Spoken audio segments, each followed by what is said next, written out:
Hello students, welcome to the YouTube channel of Pure Mathematical Academy. तो आज जो question discuss करेंगे ये टीआईफा 2022 में पूछे गए क्वेश्चन था। क्वेश्चन पूछा गया था लीनियर एल्जेब्रा। क्वेश्चन की डिफिकल्टी लेवल की मैं यदि बात करूं तो मैं इसको 2 स्टार से रेटिंग करूंगा आउट ऑफ 5 स्टार। ठीक है, तो क्वेश्चन का सोल्यूशन शुरू करने से पहले क्वेश्चन को मैंने जूम करके रखा है। तुम क्या करो, क्वेश्चन को एक बार खुद ट्राई करो। ठीक है, उसके बाद इसका सोल्यूशन देखना। ठीक है ना। तो देखो तुम्हारे पास क्या दे के रखे हैं। बोल रहा है कि if A B A 3x3 का मैट्रिक्स है जो कि कॉम्प्लेक्स से आ रहा है, is such that A raise to the power I has trace 0 for all positive integers I. अभी यहां से कंक्लूजन जो तुम्हें बता रहा है वो बता रहा है कि देन ये मैट्रिक्स नीलपोटेंट होगा। क्या ये ट्रू है, क्या ये फॉल्स है, जो भी है ये तुम्हें बताना है। ठीक है, तो यहाँ पे क्वेश्चन में तुम्हें क्या देके रखे है, ए मैट्रिक्स जो है, ए मैट्रिक्स है एक 3x3 का मैट्रिक्स है। एंट्रीज जो है वो कॉम्प्लेक्स से आ रहा है। ठीक, मतलब कॉम्प्लेक्स के ऊपर मैट्रिक्स देके रखे। And A raise to the power I, इसका जो ट्रेस होगा, trace of A raise to the power I equals to 0 होगा फॉर ऑल आई। मतलब ए का ट्रेस जो है वो भी 0 होगा, ए स्क्वायर का ट्रेस जो है वो भी 0 होगा। ठीक है, ए क्यूब का ट्रेस जो है वो भी 0 होगा एंड सो ऑन। ठीक है, अच्छा अब तुम देखो यहाँ पे जो मैट्रिक्स है 3x3 का मैट्रिक्स है। साथ में मैट्रिक्स जो दे के रखा है वो कॉम्प्लेक्स के ऊपर है। अभी कॉम्प्लेक्स के ऊपर है, मैट्रिक्स है 3x3 का। तो यहां से तुम्हें ये तो कंफर्मेशन मिल गया कि मैट्रिक्स का आइगन वैल्यूज जो है वो एग्जिस्ट कर रहा है। ठीक है, तो इसके पास आइगन वैल्यूज है, राइट। तो इसका आइगन वैल्यूज मैंने ले लिया कि suppose alpha beta gamma be 3 eigen values of A का तीनों आइगन वैल्यू है अल्फा बीटा एंड गामा। ठीक है, अच्छा तो हमें क्या पता है कि ट्रेस जो होते हैं, ट्रेस एक्चुअली कोई भी मैट्रिक्स का ट्रेस होते हैं उसका सम ऑफ द आइगन वैल्यूज। ठीक है, आइगन वैल्यूज का सम। अभी देखो तुम्हारे पास ट्रेस ऑफ ए है 0, तो तुम्हारे पास एक इंफॉर्मेशन मिल गया कि ये जो आइगन वैल्यूज है उसका जो सम है वो है 0। ठीक है, अभी देखो तुम मुझे बताओ आइगन वैल्यूज ऑफ ए यदि अल्फा बीटा गामा हो जाए तो eigen values of A square क्या होगा, alpha square beta square and gamma square, यही होगा ना। Eigen values of A cube क्या होगा, alpha cube beta cube gamma cube, यही होगा ना एंड सो ऑन। तो अभी ट्रेस ऑफ तुम्हें ए स्क्वायर का आइगन वैल्यूज पता है, तो ट्रेस ऑफ ए स्क्वायर ये क्या होगा, ए हो जाएगा alpha square plus beta square plus gamma square equals to 0। A है number 2। And trace of A cube ये तुम्हें देगा alpha cube plus beta cube plus gamma cube equals to 0। ये है 3।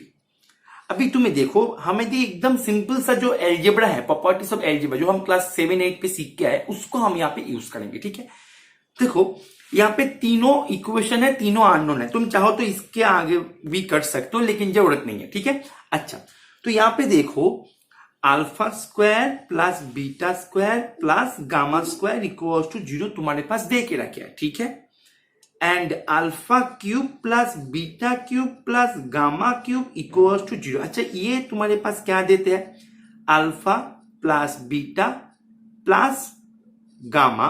ठीक है, इसको तुम यदि करो तो तुम्हें क्या मिलने वाला है, यहां से तुम्हें यहां से ये मिलने वाला है। देखो हमारे पास तो ये पता है कि alpha plus beta plus gamma इसका स्क्वायर क्या होते हैं, alpha square plus beta square plus gamma square plus 2 alpha beta plus 2 alpha gamma plus 2 beta gamma, यही होते हैं ना।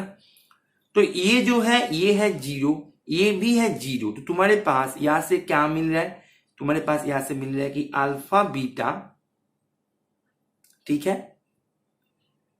Plus alpha gamma plus beta gamma equals to 0। ये तुम्हारे पास यहां से मिल रहा है। ठीक है, अच्छा अभी यहां पे देखो इसको तुम्हें ऐसे लिख सकते हो alpha plus beta plus gamma, यहाँ पे अल्फा स्क्वायर सिंपल जो हमने क्लास 7-8 पे करके है वही हम कर रहे हैं। ठीक है, alpha square plus beta square plus gamma square minus alpha beta minus alpha gamma minus beta gamma plus 3 alpha beta gamma equals to 0।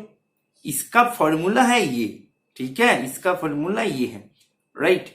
अच्छा, तो यहां से ये तुम्हारे पास 0 है, तो तुम्हारे पास मिल रहा है 3 alpha beta gamma equals to 0। That means alpha beta gamma equals to 0। अभी alpha beta gamma equals to 0 है, तो यहां से तुम्हें, और ये अल्फा बीटा गामा है कॉम्प्लेक्स का, तो यहां से तुम्हें ये तो कंफर्मेशन मिल गया, तीनों स्केलर का मल्टीप्लीकेशन हो रहा है 0, तो उनमें से एक को तो 0 होना ही होगा। अभी वो कौन सा होगा वो तो हमें पता नहीं है, तो हमने पकड़ लिया कि हाँ ये अल्फा को ही 0 देगा। ये हमने खुद से पकड़ा, खुद से किया, ठीक है, क्योंकि तीनों में से किसी ना किसी एक में तो होगा। तुमने बीटा को पकड़ो तो बीटा के लिए करोगे, जैसे हम करेंगे अभी, ठीक है। गामा को पकड़ो तो गामा के लिए करोगे, जैसे हम अभी करेंगे। तो मैंने अल्फा इक्वल्स टू 0 ले लिया, तो अल्फा इक्वल्स टू 0 ले लेने पर तुम्हारे पास यहां से क्या मिल रहा है, ये भी 0 ये भी 0, तुम्हारे पास मिल रहा है बीटा गामा इक्वल्स टू 0।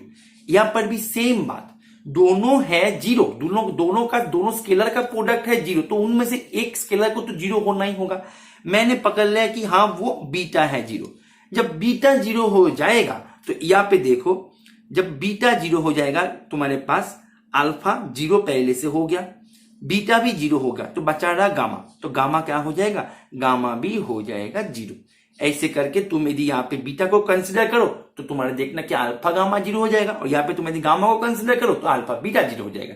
तो तुम किसी भी वे में तुम करो, ठीक है। तो तुम्हारे पास क्या मिलेगा आखिर में, तुम्हारे पास आखिर में मिल जाएगा कि जो alpha beta gamma eigen values तुमने ले लिया था, ए का आइगन वैल्यूज वो सभी 0 है। That means all the eigen values of A are 0, ठीक है। तो एक ऐसे मैट्रिक्स है जिसका all the eigen values are 0, सभी आइगन वैल्यू जो है वो 0 ही है। तो तुम्हारे पास एक ऐसे मैट्रिक्स मिल गया जो मैट्रिक्स का सभी आइगन वैल्यूज है 0, और तुम्हें कमेंट करने के लिए बोल रहा है कि वो नीलपुटन है या नहीं है। तो देखो हमें पता है कि कोई भी मैट्रिक्स का यदि सभी आइगन वैल्यूज 0 हो जाए और वो मैट्रिक्स यदि फाइनाइट डायमेंशनल हो जाए, then you can say that this matrix must be a nilpotent matrix. यहाँ पे जो मैट्रिक्स था, ये मैट्रिक्स जो होगा सिंपली इंप्लीकेशन आ जाएगा, ये है नीलपोटेंट, क्योंकि इसके हर एक आइगन वैल्यू है 0, तो इसका जो हो जाएगा ये है ट्रू स्टेटमेंट। लेकिन देखो यहाँ पे थोड़ा सा कंसेप्ट का थोड़ा सा गेम अभी भी बाकी है। वो क्या है कि यहाँ पे जो मैंने किया, यहाँ पे मैंने एक थ्योरम को इंट्रोड्यूस करवाया। यहाँ पे ये बोला कि कोई भी मैट्रिक्स यदि फाइनाइट डायमेंशन वाला हो जाए और उसका यदि सभी आइगन वैल्यू 0 हो जाए, then you can say that this matrix must be a nilpotent matrix. अभी देखो मैं यदि क्वेश्चन को ऐसे पूछ लेता कि तुम्हारे पास एक ट्रांसफॉर्मेशन है, ट्रांसफॉर्मेशन मतलब मैट्रिक्स के कोरेस्पॉन्डिंग जो ट्रांसफॉर्मेशन होता है, मैं उसी की ही बात कर रहा हूं, ठीक है। कोई भी ट्रांसफॉर्मेशन, ठीक है, उसके यदि सभी आइगन वैल्यू 0 हो जाए, does it imply that this transformation is an nilpotent transformation? नहीं, ये ऑलवेज इंप्लाई नहीं करता, ठीक है। इनफाइनाइट डायमेंशनल केसेस में ये ऑलवेज इंप्लाई नहीं करता।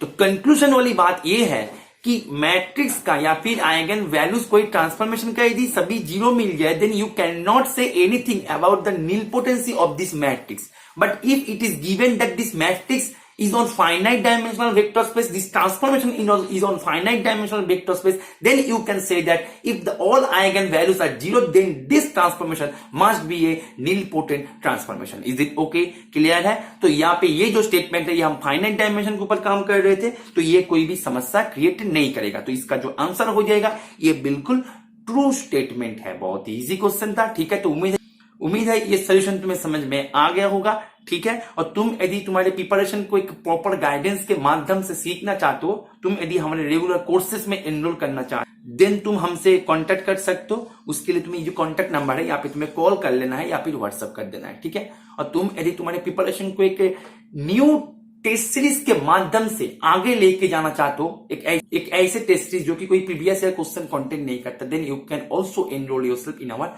टेस्ट सीरीज बैचेस, ठीक है। तो उम्मीद है सोल्यूशन तुम्हें समझ में आ गया होगा। चलो, ओके, थैंक यू।